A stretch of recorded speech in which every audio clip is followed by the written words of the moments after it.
ঘরে তৈরি বাড়তি খাবার শিশুদের পুষ্টি এবং গ্রোথের জন্য একটি জরুরি উপাদান। আমাদের দেশে এই জিনিসটির অভাবে শিশুরা খর্বকায় হচ্ছে।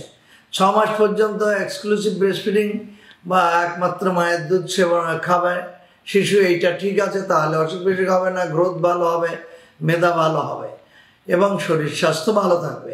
কিন্তু 6 মাসের পর থেকে শিশু যা বাড়তে থাকে মায়ের দুধে পুরোটা কভার করতে পারে না। তাই ক্রমান্বয়ে তাকে 6 মাসের পর থেকে ঘরে তৈরি বাড়তি খাবার দিতে হবে।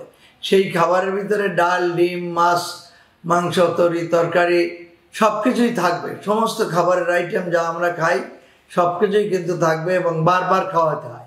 শিশুদের পেট ছোট, এই জন্য বারবার খাওয়াতে হয়।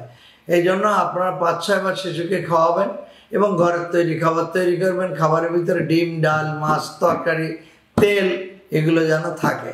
শিশুকে বাইরের কোনো কেনা খাবার দেবেন না। কেনা খাবারের দ্বারা প্রিজারভেটিভ অর্থাৎ কেমিক্যালস থাকে এবং তার অনেক পুরনো থাকে, তাতে শরীরকে ক্ষতি করে।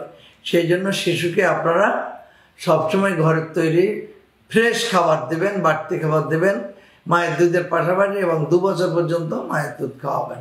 ধন্যবাদ।